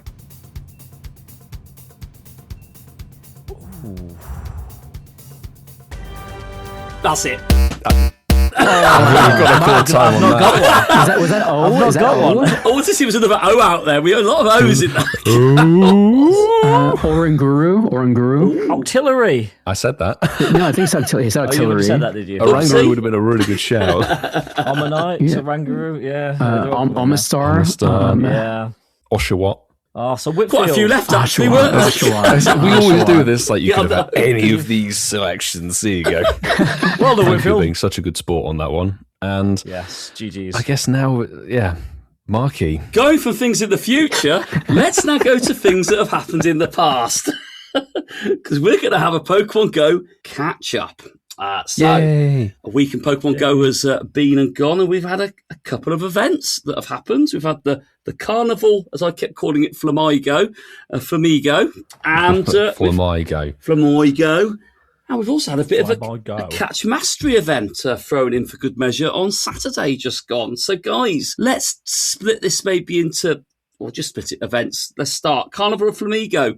Did we play it? Did anyone get anything good? Well, we know you did. Deigo, you hit the nail sweetly on the head, because where you stream and you share moments with your audience in real time, I am the same with video format content. I will hold things off in the game till I can actually play it and create a vlog around it, so I can share it to my audience. And it's all the same process, just different forms, but equally memorable, and it captures a moment. And I used the weekend down on the south coast. We went away actually, so where I live, Deigo, is probably about an hour and a half from the south coast, so it's nice. It doesn't take long. We travelled down Friday night and we had a weekend in Bournemouth, which was well needed, a nice little break away for the weekend. And it gave me a great opportunity to play the event for the first time. So hadn't touched it all week. Flamigo on the beach. And I got very lucky. I sometimes think that you make your own luck in life, but you make your own luck in most things in life. And I like the fact that I played the game in between the rain showers as much as I could over the weekend. And I got a research hundo Flamigo, Let's go. That's buzzing pretty with. Damn cool. That was good going, yeah. And it was absolutely brilliant. And I think, for the event, I walked some Ks, like as Ian said. I have been slacking on this journey to level 74. You started to look like one, actually. Or slack off. Yeah. Cheers, E. Always got your back there, mate. Always got your back there. Such dignity. I've got myself out to single digit kilometres now to hitting 74. So That's progress. I did about 20k by the weekend. Oh yeah. By the weekend, I did about 20k when I was down there, which was brilliant. So Carnival, Flamingo without the N. Got the hundo, so very, very content. So who wants to follow that? I think let's give the honours to our guest, Deigo. Did you manage to go on, Deigo. Play live stream the event? I think was the part of that research, the paid research, came with that emote with the dancing one? Yes, I have it on. Yes. Goated pose. That is the most fun pose I've seen in a while in Pokemon Go. Very jazzy. Just the maracas and the dancing and everything. Very, very fun. And I like it when, like, if you're going to have some kind of paid component, having something like that, I think is a nice bonus. Like, even if you don't end up getting a hundo or a shiny or whatever, at least you're getting something out of it. Yeah. And it's been really fun to see other people like make use of it. I'm sure you've probably seen people post like having like a Ludicolo with the dancing with the maracas, or other dancing Pokemon with it. So it just makes it a lot more fun, more real. And I really, really appreciate that. I didn't get any hundos or anything like that. I think I got maybe some good PvP. Another thing I've been doing, I always look for is PvP stats on my Pokemon. So, low attack, zero attack, high defense, high HP.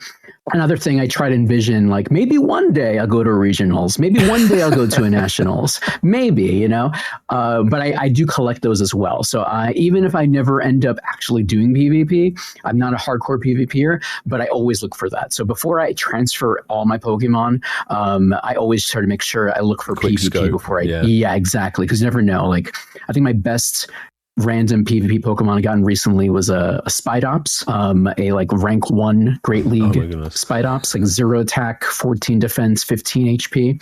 It's been really cool. So I got a kind of decent one for PvP, but no shiny, of course, because there's no shiny yet for this one. But hey, new Pokemon, always appreciate that. Always. And having multiple ways to get it as well, because it wasn't too difficult to find in the wild, which was nice. And the research it wasn't. Yeah, it wasn't locked in a raid or something, which I'm never a big fan of those when it's locked in a raid. Yeah. At least include it in incense or something, or routes or whatever. Like, have different ways to get it. Like, if the whales want to raid it over and over again, the option is there. But having it just casually appear in a route or something is always appreciated. Definitely. I think for me, my favorite bit of this event was the field research task, just because there seemed to be a good variety of them and they gave you lots of different things, but it wasn't too difficult to figure out what was what. So you knew that the Flamigo task was, what was it, make a great throw or something like that, but you could get the shiny boosts on Lotad and a few others. There's something enjoyable about just going through and checking field researches. You're going to get some good stuff, hopefully. And my Carnival of Flamigo event was quite casual because I ended up going to the stamp rally in Cologne on the Saturday, making the day trip, or less than a day trip. It was like an 8-hour, a working day going over to Germany. And that was really working day, Milo. Love that. It was really a working day time. Casual trip. Casual to work to have a working day. I wish I had an 8-hour working day, Ian. Do you remember those days? I wish I had an 8-hour working day. Only joking, Mike. That is on your shoulders. Content creator over yes, here. Exactly. That was crazy, though, doing a 2 a.m. start, flight at 6 a.m., getting over there. And we'll be talking about the Catch Mastery, which played alongside of that. But went there because I thought you only got one background, but you actually got whole two backgrounds for your trouble. And that was really nice. Lucky swapped one of them with Hanny Mew, who was over there as well, obviously the German creator. And there were actually quite a few people there. It was a huge turnout of people who've come from the Netherlands, all over Germany and everything. Amazing. And to see you, Milo. To see you, Milo. No, lots of people on my flight over from Stansted. Really weird. It's like, these people are all playing Pokemon Go in passport control. I can see it. But that lucky trade went really nicely. Got a lucky 98 Cologne background. I was very happy with that one. So nice. It was actually one of the more pleasant events we've seen in 2026. But Vasa, how was the year's young, Milo. The year's young. Yes, I know it is, but it's not been the best caliber, let's say, no, it hasn't, so far. No. What about your Flamigo hunt, Ian? The event itself, very inoffensive. And for me, there was not really a lot in it other than the drop of Flamigo. I did like the fact that you got the Stardust boost for the... yes. For when you caught the Flamigo. That was quite a nice touch. I mean, I got a couple of 3-star ones, but nothing anywhere near as good as your background one, Whitfield, or your Hundo one, Barrow. But a couple of 3-star Flamigo, and that was pretty much it. I did get the tickets. I have the pose available. Haven't activated it yet, although it is quite a fun pose, I've got to admit. For me, it was an inoffensive event. The researchers were easy, and without repeating what you guys have said, it wasn't bad, but other than the drop of Flamigo, there was nothing really massively special other than you weren't content with the shiny boost of Lotad? It's making me think of Milan, that did. No, but I was thinking of Silvermull every time I saw one. Yeah, it was Milan, wasn't it, Ian, when we just had like flipping silver yes. and these Lotad everywhere. Yeah. Oh, dear. But I mean, that moves us into Saturday, where we had the Catch Mastery event for Oricorio. Now, there was a lot of, I wouldn't say controversy, but a lot of people were a little bit upset that they only had their local Oricorio sort of available. But to me, that kind of did make sense. And if you had the premium track ticket, you had 80 encounters with Oricorio, although the shiny numbers did seem on the low side. So how did we get on with that one? Deigo, I'm guessing you streamed the whole thing. Yeah. Can you guess how many shinies I got? 3. 0? Zero. Oh.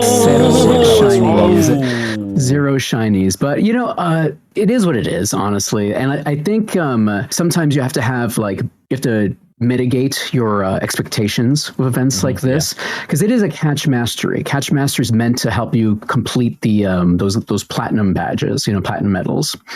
So when you put it in that perspective, like, hey, if you need to get more flying Pokemon, more normal types, whatever. Oricorio's flying normal? What's Oricorio's type? I forgot already. That's a good question. So Yeah, so it's to flying get something. those. It's to get that specific platinum medal. So Flying fire. They change. Oh, ours is flying They fire. for change the depending on the European one. typing. So yours would have been Oh, electric. gotcha. flying. So what's the cheerleader is electric? Yeah, the Oh, pom-pom. interesting.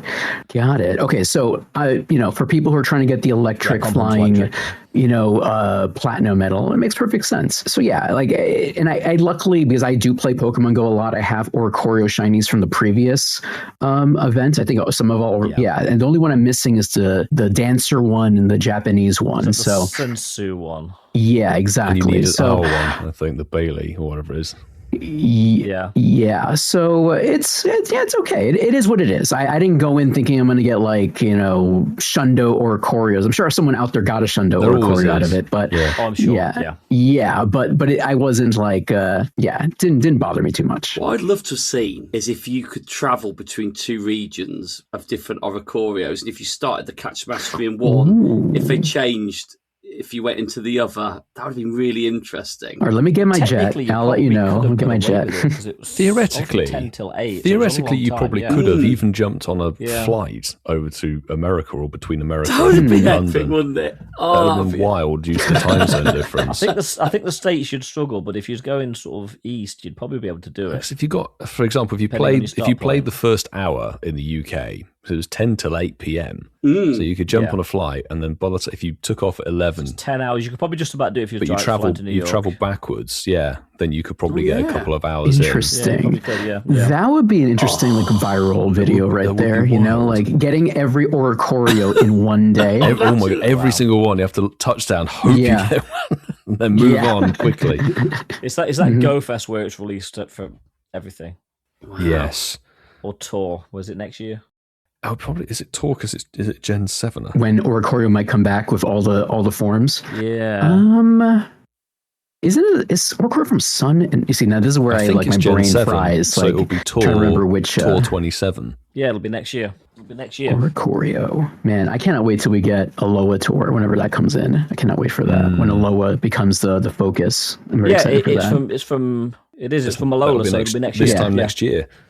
Yeah, Oh, that'd be that's all, sick. which would be crazy. Well, we're heading out to LA again for the fourth time. Let's see where we're going with that front.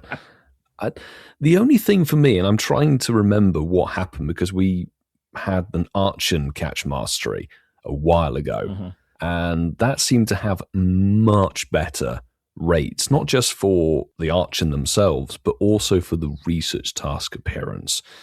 And this was what made the event more frustrating than enjoyable. Is yes, you got a bunch of encounters, you got 40 for free, and if you bought the ticket you got another 40, so 80 from timed research, which is brilliant, and you could utilize that if you were going to fly somewhere to your advantage of swapping Oricorio potentially. But trying to find the Oricorio tasks, which were very badly mixed with the Carnival of Flamigo over those whatever it was, 10 hours or something, was very challenging. And you think in total I checked, or caught should I say, 124 Oricorio, so 80 from time research, some from normal research tasks, and there were quite a few just appearing in the wild, which was weird to see, dotted around Cologne, and bagged 2 shinies from 124.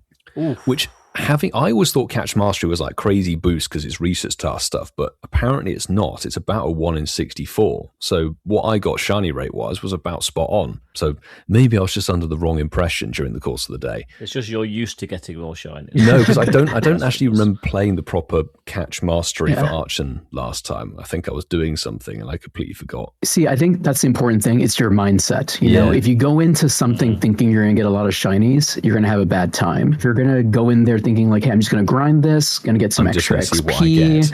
Then I think it's you feel much better afterwards. I think Pokemon Go is a very mindset heavy, I believe. Yes, but heavily subjective, I guess, in that form. But the hoot were everywhere. Pulled in 4 of those. I was like, oh great, I got more owl. They don't have a top hat to look extra fashionable, which is a shame. But they were more there. owl than bird. Look at him.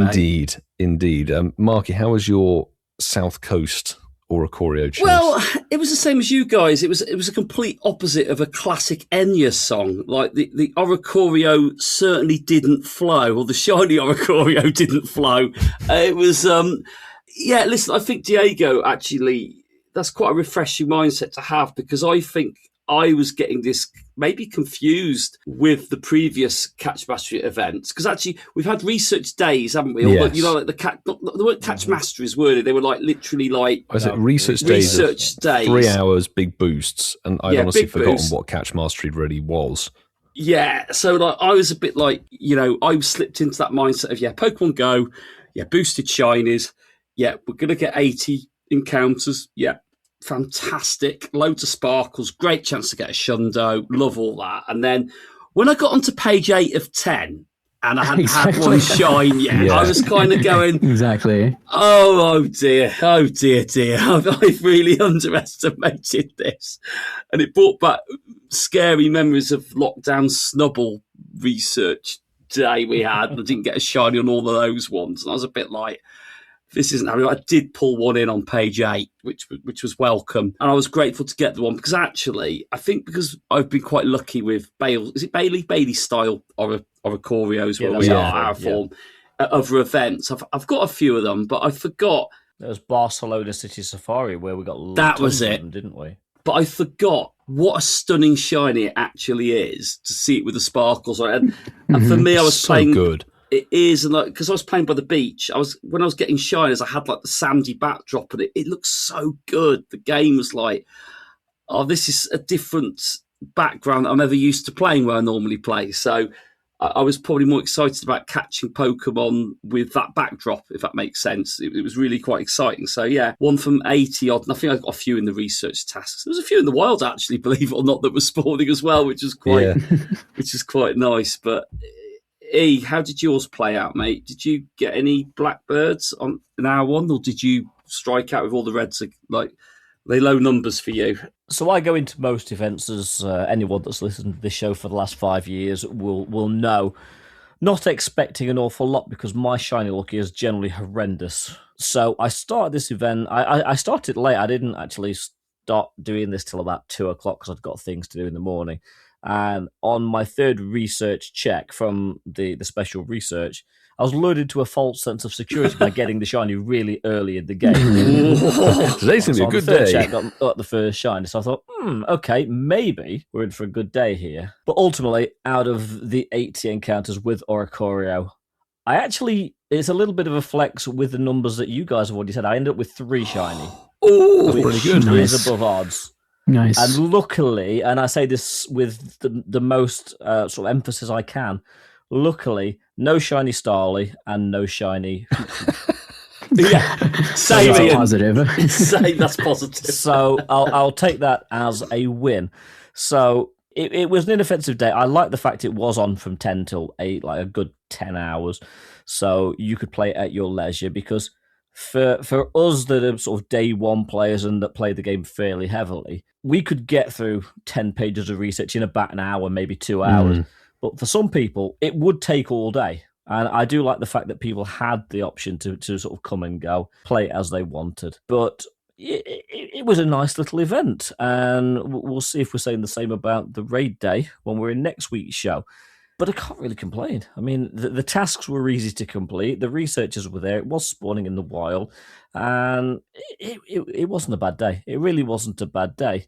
So I think that's really kind of put a bow on the last week's events. And what we're going to do now is very quickly, Whitfield and I are going to talk briefly about where you'll be able to find us next week if you are in LA, and more specifically at the Rose Bowl in Pasadena. And also, Diego can chime in and say where you might find him as well. Yeah, Diego will be doing some meetups out there as well. So actually, let's not be rude. Diego, you're the guest. Where can people find you in LA in the next few days or next week even? Yeah, so I'll be a part of this amazing meetup with fellow content creators Lander Alpha, True Inferno, Matt Simplified, Hanemu, Hello Deutschland, Trainer Rem, Ditto Base, and Mother of Demons. We're going to be at Central Park, not my Central Park, some other Central Park, in 275 South Raymond Avenue, Pasadena, California. 91105. That's going to be Thursday, February 19th at 4 p.m. PST. And this is going to be posted on their social medias as well, Lander Alpha, Ditto Base, Hanemu. I'll be there as well. Hopefully, last year I was also part of a meetup as well, but I got there super duper late because of traffic. Remember, you have to drive everywhere. You got to drive everywhere. So I was very, very late. So I'm going to try to be there early. So if you have any lucky trades with me, if anyone's listening out there, please come in and let's knock those out. There you go. That's a way to start the whole Absolutely. And Central Park, is it the one we went to, Whitfield, in the in the middle of Pasadena, I think it is. Yeah. Nice little park. Yeah. In the old town. Yeah. Yeah, I mean, you may even see Deigo with us on the Friday for our meetup, which will be inside the Rose Bowl, quite probably at the picnic benches near the food Yes. near the food trucks. Yes, so we can easily get hydration and have a bench to put the equipment on. So there will be cameras, there will be microphones, there will be games, and there'll be prizes. Should be prizes. And we're aiming to be around No, there's definitely prizes. around We've still got lunchtime, prizes. we're saying, for the Friday. Yeah. Yeah, so Yeah. roughly 1 Check PM. out X, check out Insta. Actually, check out our YouTube channel. We'll post the ad pretty much everywhere. Even Blue Sky, if we have to. Even Blue Threads. Sky, everybody. Blue Sky. Blue Sky, everybody. Blue sky, everyone. Yeah. Blue sky. But we will be visiting the Rose Bowl on both other days as well. So Saturday during the morning, you'll be able to find we'll us be there there. first thing in the morning for a couple of hours, and then last thing on the Sunday for a couple of hours before the end. Mm-hmm. And we will also be at the Mega Night as well, if you're actually going to be partaking in that. Yes. Wherever The that might Magnemite be. was that you said, Ian? The Magnemite night. Mega Night.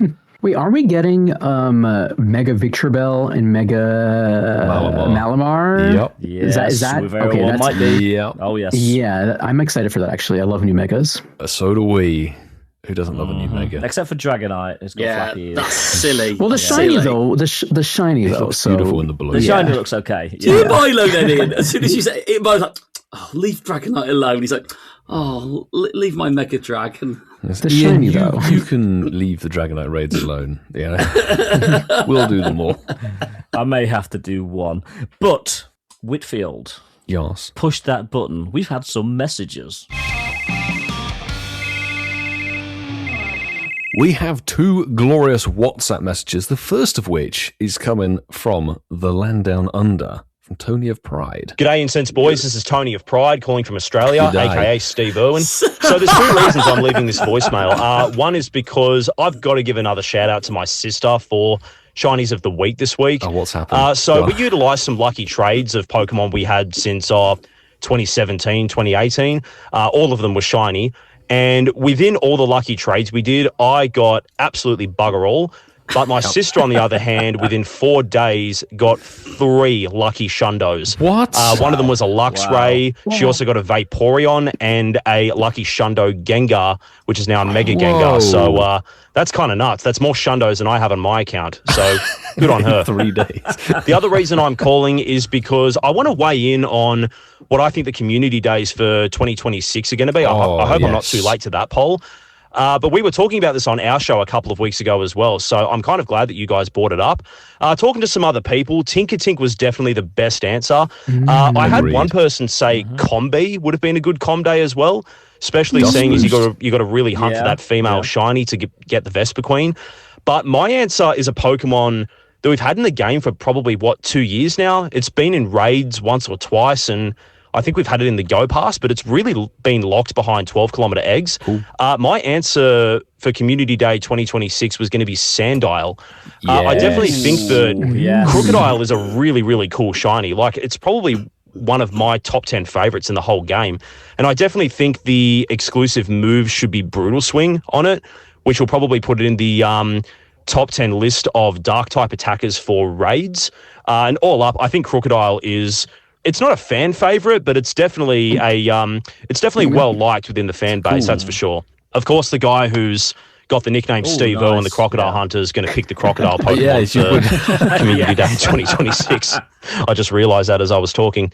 Anywho, guys, love the show. I'll continue to support it. You've got our support from Australia. Keep up the good work. Cheers. Do you know what? That's a line. That's a line you never hear on Eurovision Song Contest, isn't it? When they score our song,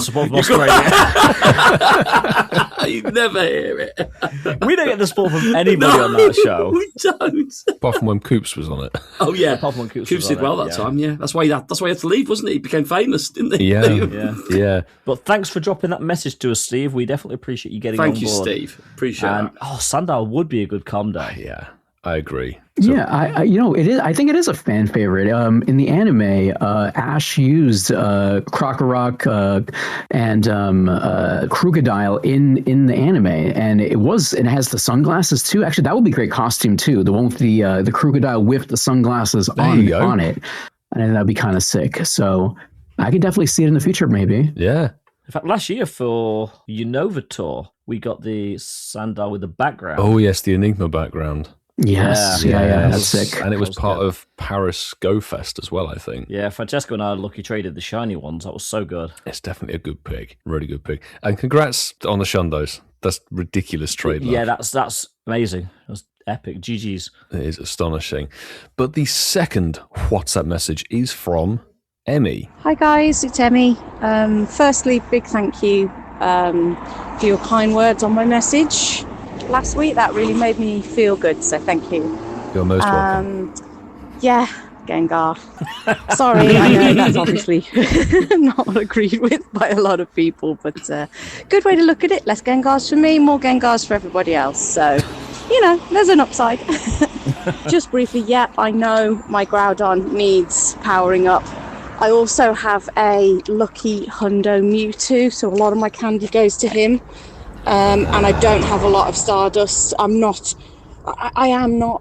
think I'm more of a casual player, possibly, so I don't have the same resources. Nothing wrong with that. But I try and split them evenly between Mewtwo and my Groudon, and as my Groudon is my newer of the two, he's just a little lagging behind, but I'm working on it. Well done on your 5-year anniversary. That's really good. Looking forward to hearing your episode about that. And I'm not sure if I'll be able to join, but I'll have a little look at the Patreon. So, yeah. Thanks, guys. All the best. Thank you very much for sending that in. Thank you for the message. Absolutely. Thank you. Of course, Emmy was doing her best there to impersonate being in New York with all the cars driving past. I felt it. I felt the commute. Yeah. Yes. Now, thanks for dropping that message in, Emmy. Very much appreciated. So there's another one. But now it's time for my favorite section. It's time for Shines of the Week. Shines of the week. Wow, amazing. For our Shinies of the Week, we have Mark Bailey at _Mark_Bailey_. It looks like we have a shiny Rookity. Snagged this while listening to my own birthday shout out voice note. Let's go. Nice. You got lucky. Nice. That is amazing. Next, we have Caroline Cumming. Just when you think it's going all the way, but fall short last minute. Shiny Sandile. You see Sandile? The universe is telling us shiny Sandile.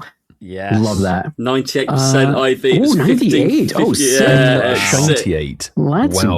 Let's go. Yeah. If you're listening, Caroline, don't evolve it, because if the community does show up, then you might get that brutal swing or whatever unique move they might add in the future. Listen to Tonya Pride. We have here J3D1 Knight. Jedi Knight. There we go. There we go. Jedi Knight. I knew saving this last bit of MP tonight would be a good idea. Picked up a shiny Max Vault on the way home from our Max Monday meetup. Nice. Nice. That's a really good one. We have here Malcolm. Acquired some new Shiny Dex entries on my daily Incense, Bruxish, and Finneon. Bruxish shiny. I know some people think Brux is ugly. I love the shiny. Mark. Very, very cool. Very, very cool. I dislike Bruxish. That's definitely a unique it's a one. Very, very, sure. and I like that. I like it's unique. I think that we need more unique Pokemon like that. So, shiny Bruxish. Let's go. Big fan. Thank you, Deigo. And I just want to put a little add-on to the Shinies of the Week section. Also for Mark Bailey to send us another little message. He says, for your information, it's Jonah's birthday a week tomorrow and Noah's next month. But thanks for the shout out. Noah will get a kick out of it. Yeah, it was nice. Thanks, Mark. Yeah, absolutely. Very, very and actually, good. Mark, before you jump in, I'm shoehorning this in against Milo's wishes. Arnie prompted me We've got to do it. I mean, he prompted We've got you. to do it. Milo, play. Milo, play Arnie 23. Oh, 23. Oh, I've just seen the list goes to 29. Oh, my 27, God. Ian.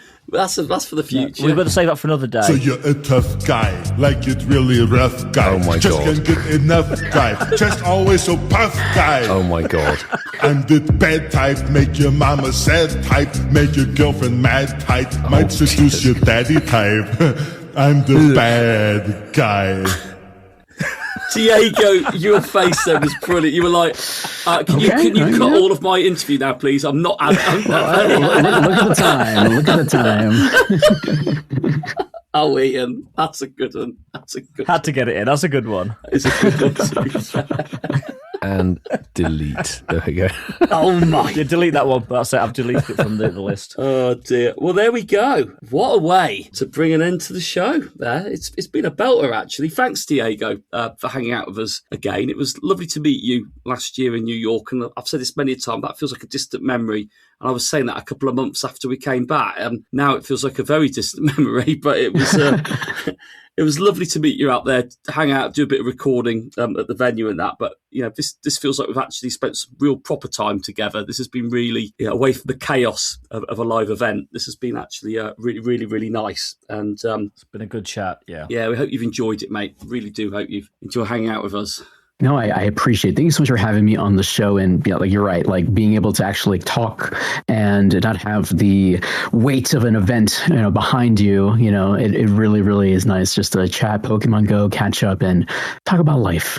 Always appreciate that. And once again, gentlemen, happy 5 years of the podcast. Thank you very much. And thank you for joining for this 5-year anniversary episode as well, mate. We've loved having you here. And we've got one question for you, Diego. And I think Mark can ask it this time. You have permission granted. Permission has been granted. Diego, would you be prepared to come on the show again in the future? If we were to ask you. Oh my God. I would be Gigantamax appreciated to come back on the show again. Nice. What was that, Ian? We promise Arnie will be there as well. That is a verbal contract, and we've got a lawyer in the chat, so... Yeah, and when I said if, I meant when we will ask you to come back on again, so we got you there. Brilliant. In fact, we got you next week, man. We got you next week. just tell me. Send me a message. I want to play that game again. I think that'll be a lot of fun. We'll get you on for the live game. It's a great game. Yeah. It is a great game. But yeah, also, Diego, it'd be quite nice, actually, for anyone... who's listened to the podcast has gone, I didn't know who Deigo was. Dandy in the Bronx. He's a sound guy. And for those, obviously, who know you already and that, speak to everyone again. Do you want to share your socials? Let the people know where they can find you and what best platforms have you got, mate? Of course. So I go by Dandy, D-A-N-D-Y, in the Bronx, like fine and dandy. You can find me on Twitch, Dandy in the Bronx. I'm on YouTube, Dandy in the Bronx. I'm on Instagram, where I post a lot of my fashion, lifestyle, and some Pokemon as well, Dandy in the Bronx. And then I'm also on the Threads and the X, the TikToks, also Dandy in the Bronx. Oh, beautifully mate, consistent. There's always one, isn't there, when we've had guests on Go, so it's and then it's one that's like Danny in the Brox _7152. Yeah, exactly. Yeah. Luckily, I was able to get all of them everywhere. So yes, thank you, Dandy in the Bronx. But this is now time to say thank you not only to Diego for being with us for the last couple of hours, but for you that have literally listened to us for the last couple of hours, but more importantly for the last 5 years. It really is. If you've been here from day one, it really has been a pleasure, and here's to the next 5 years. But we also want to thank those of you that support the podcast financially, because without you guys, we wouldn't be here. Genuinely, we wouldn't be able to put this show together without your support. So if you're on a bronze tier, thank you very, very much. You are the foundation of which everything is built. But we have two other tiers. We have and we also have gold. And first up, we want to thank our members, and you are KLXVI, Del Hazard X, Spindiana, Laurie Beck, Stephen Norway, CC is Mad, McFloof, Saul Haberfield, Lizzie George, Sander van der Driese, Neon, Not Neo. Net. Neon. Net. Neon. Net. Ellen Rushton, James Alexander, Northern Soph, Tom Cattle, Charlie Todd, Robert Wilson, Malcolm Grinter, Geordie Castell, The Hot Weasel, Shiny IKEA Mom, Tony of Pride, aka Steve Irwin, Joan Ho, Malcolm Burgess, Mr. Jackal, Littlest Sparkle, Zontok, Alex, and DJ Meady Mead, and of course, HRH Kaylee. Thank you very much for being on our silver tier. But there is one tier, and Austin Powers captured it perfectly. We want to say thank you to our gold member. And you are JB, Kerry and Zachary, Barside 2, Mandy Croft, Mr. Mossam, Dean DHL, Damon Max 08, Miss Summer 69, and Big Boy Bovril Baz. Thank you very much for being on our top tier, which is Gold! And there's a couple more thank yous that we do need to do. You don't see them every week, but we do. They are always lurking in the background doing everything for this podcast that we actually do not do on air. That is our admin, Sue, him as Ninja, and the IT support, Francesco. I am Pyrus. Thank you, guys. We love you, we value you, and we will see you in just a few days. We really will. But before we conclude, gentlemen, I've got some good news. What? The Max Monday, it's actually been confirmed. It's going to be Machop. The Max Chop. Knock your socks off, people. Guys, I've got some more good news. What? We've got Spotlight Hour coming on Tuesday, February the 17th. Ooh. It's the year of the horsey. Yeah. See what I did there? Oh. With 2 times transfer candy. Nice. My favorite. That's the favorite one. It is. But boys, I have some more interesting news. What? Well, Lunala might not be getting one, but Solgaleo most definitely is. Right now next week is Solgaleo. Yay. Yay! Fusion, stuff to fuse with. Sunlion. Fuse with. Poor Lunala. And on that bombshell, they'll see you next week. But we'll see you in LA. Yes. Mark won't. We will. Lovely. That's the first time that Ian's mentioned that in the last 3 months. Just to clarify, Mark won't, but we will.